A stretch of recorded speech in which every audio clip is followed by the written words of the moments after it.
Good morning, dear students. Welcome to all to your own channel, Prasthi, the Ray of Light. The today's session is mainly based on a briefing session for your upcoming laboratory, that is Basics of Electrical Engineering Lab, जो कि आपके Electrical Engineering Department में लगेगी. And this time you will be enjoying a lot. You will learn lot of things in this laboratory, right? So in this session, I will let you know about the laboratory, its marking scheme, and what experiments you will be going to carry out in this laboratory, right? So आइए शुरुआत करते हैं. देखिए सबसे पहले तो इस lab का जो कोड है वो है 126B, राइट? इसका नाम है बेसिक इलेक्ट्रिकल इंजीनियरिंग लैब, जिसको BEE लैब के नाम से भी जाना जाता है, राइट? आपके हर एक ग्रुप के लिए 2 क्लासें पर वीक इस लैब की रहेंगी, right? For example suppose you are in group A, then A1, A2, A3 जो तीनों ग्रुप हैं, हर एक की इंडिविजुअल लैब लगेगी, राइट? टोटल एक्सपेरिमेंट्स इस लैब में जो आपको पूरे सेमेस्टर में करने हैं वो हैं 8, right? If we talk about the total marking scheme of this laboratory, the total weightage of this lab is 100 marks, right? And these 100 marks is divided into 2 parts, 50 plus 50. 50 marks आपके internal रहेंगे. Internal means आप laboratory में आएंगे, experiment करेंगे, है ना? फिर आपका वाइवा होगा, आप फाइल सबमिट करेंगे, and all that thing will be of this internal marks.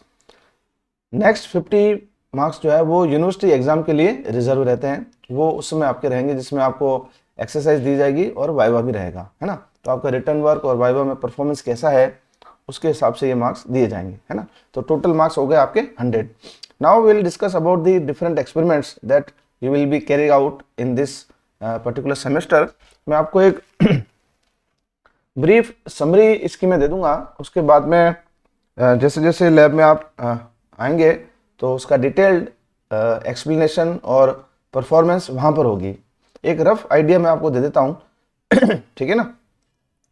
तो देखिए आपका जो सबसे पहला एक्सपेरिमेंट है, एक ऐसे लॉ का एक्सपेरिमेंट है जो आप ऑलरेडी 11th और 12th में फिजिक्स में पढ़ चुके हैं. आपने नाम सुना होगा किरचॉफ का, right? He has given 2 wonderful law. These laws are known as KCL and KVL, that is Kirchhoff's current law and Kirchhoff's voltage law. वो आप लोगों ने थ्योरेटिकल पोर्शन पढ़ा है और कुछ न्यूमेरिकल प्रॉब्लम भी आई थिंक करी होगी, है ना? In this particular lab will be verify these laws using a DC network, right? देखिए आप लोगों का जो BEE का थ्योरी सब्जेक्ट है उसके अंदर भी DC नेटवर्क का एक चैप्टर है पूरा और एक AC नेटवर्क का है ना? तो मैं थोड़ा सा ब्रीफ कर देता हूँ. देखिए एक ऐसा सर्किट जिसके अंदर हम DC सप्लाई देते हैं तो वो कहलाता है DC नेटवर्क, है ना? और अगर आप AC सप्लाई देते हैं तो वो कहलाता है आपका AC नेटवर्क. हम लोग किरचॉफ के जो लॉज हैं वो जो वेरीफाई करना चाहते हैं वो हम DC नेटवर्क में करेंगे, है ना? आई थिंक DC और AC आप लोग जानते होंगे. DC means direct current supply और AC means alternating current supply. आपका जो सेकेंड एक्सपेरिमेंट है उससे भी आई थिंक आप लोगों का कहीं ना कहीं एक आप कैम अक्रॉस हुए होंगे इससे. Verification of the law of star delta transformation in again in DC network. जिस तरह से आप लोगों ने 12th फिजिक्स में आई थिंक रजिस्टर्स के लिए सीरीज पैरेलल कनेक्शन पढ़े होंगे, उसी तरह से 3 फेज सर्किट के अंदर भी आप लोगों ने स्टार डेल्टा कनेक्शंस पढ़े होंगे, right? So in this lab will try to verify the star delta transformation in DC network, right? एक नेटवर्क होगा स्टार कनेक्टेड में. DC नेटवर्क की बात कर रहे हैं तो सारे रजिस्टर्स होंगे और वो रजिस्टर्स डेल्टा में भी होंगे, है ना? तो हम लोग उसको किस तरह से वेरीफाई करेंगे, काफी अच्छा एक्सपेरिमेंट है. And lot of learning would be there in this particular experiment, right? आगे चलते हैं. Third experiment is very important experiment. It is based on your fluorescent tubelight. हम सभी के घरों में फ्लोरोसेंट ट्यूबलाइट पाई जाती है ना? पहले वो अलग तरीके की थी, आजकल LED बेस्ड भी आ गई हैं, बट हम लोग एक्सपेरिमेंट पुरानी जो ट्यूबलाइट है हमारी चौक वाली उसके ऊपर ही करेंगे, है ना? इसके अंदर आपको 2 पार्ट में ये काम करना है. सबसे पहले तो स्टडी करनी है फ्लोरोसेंट ट्यूब सर्किट की कि इसके अंदर कौन कौन से डिफरेंट पार्ट्स हैं, है ना? जैसे फ्लोरोसेंट इसका ट्यूब है, फिर इसकी चौक है, फिर इसका स्टार्टर है, वो सब पढ़ेंगे.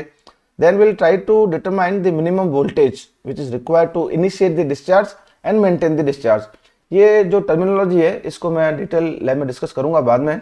And will also try to determine the power and power factor of this circuit using particular method that is known as 3 volt meter method. इस मेथड की भी चर्चा हम डिटेल में करेंगे. जस्ट एक समरी मैंने आपको दे दी है कि हम क्या करना चाहेंगे, है ना। Our fourth experiment is based on the transformer. I think you have some basic idea about the transformers and you have also studied in your physics subject. I think transformer का एक्सपेरिमेंट हम करना चाहते हैं, उसमें कौन कौन से losses होते हैं उनको हम एस्टिमेट करना चाहते हैं इस पर्टिकुलर एक्सपेरिमेंट में using direct loading and pre determined, right. इसकी एफिशिएंसी भी निकालेंगे और इसका भी पावर फैक्टर अपन निकालेंगे डिफरेंट मेथड से, ठीक है ना। इसको लोड करेंगे। Our fifth experiment is based on DC shunt motor. देखिए अगर हम मोटर की बात करते हैं तो again depending upon the supply, Motors दो तरह की होती हैं, डीसी मोटर और एसी मोटर, है ना। सामान्य तौर पे जो घरों के अंदर डीसी मोटर काम में नहीं आती है, इंडस्ट्रीज वगैरह में काम लेते हैं अपन। घरों में जो मोटर होती है वो एसी मोटर होती है। जैसे आपका फैन है तो उसके अंदर एसी मोटर है, सिंगल फेज की, right.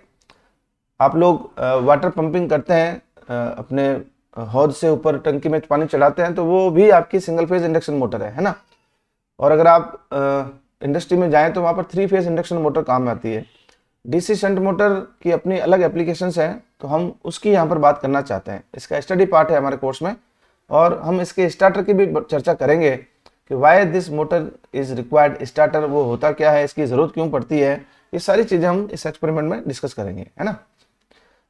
Our sixth experiment is based on 3 phase squirrel gauge induction motor। जो मैंने अभी बात की आपसे, इंडस्ट्री में मोस्टली यूज होती है 3 phase squirrel gauge induction motor, इसकी चर्चा करेंगे। इसके अंदर भी स्टार्टर काम में आते हैं, बहुत सारे स्टार्टर्स होते हैं अलग अलग तरीके के। हम लोग पर्टिकुलरली 3 फेज ऑटो ट्रांसफार्मर की भी बात करेंगे और इसमें जो स्टार्टर काम में लेते हैं, स्टार डेल्टा स्टार्टर, उसकी हम डिटेल में चर्चा करेंगे, है ना, कि क्या होता है स्टार्टर, क्यों जरूरत पड़ती है, ये सारी चीज़ें हम लेबोरेटरी में डिस्कस करेंगे। Our 7 and 8 experiment are based on single phase induction type energy meter and the last experiment would be based on Megger। थोड़ी सी मैं इसके बारे में आपको ब्रीफ कर देता हूँ। आपके घरों में, आपके तो क्या, हम सबके घरों में एनर्जी मीटर लगे हुए हैं, जो कि पावर हम कंज्यूम करते हैं with the span of time that will be recorded in our energy metres. हमारे घरों में लग रहते हैं।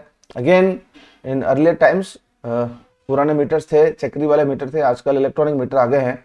तो ये मीटर कैसे काम करता है ना, ये एनर्जी को, पावर को किस तरह से समय के साथ रिकॉर्ड करता है और जो हमारा यूनिट्स आती हैं, है ना, एक यूनिट का क्या मतलब होता है, आपका इलेक्ट्रिसिटी बिल के अंदर यूनिट्स आती हैं उसका क्या मतलब है, ये सारी चर्चा हम करेंगे, है ना। फिर लास्ट है आपका मेगर, इसका दूसरा नाम होता है mega ohm. This particular instrument is use to measure the high resistance, है ना।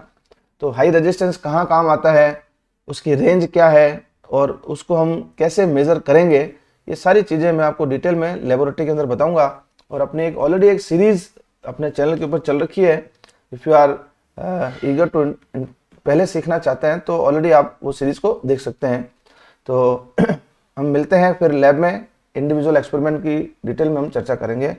अगर ये क्लास आपको अच्छी लगी है तो इसको आप सभी ग्रुप में शेयर करिए, सो दैट सबको एक ब्रीफ आइडिया इस लैब का लग जाए कि हम करने क्या वाले हैं, ठीक है ना। Okay, thanks a lot. जय हिंद, जय भारत।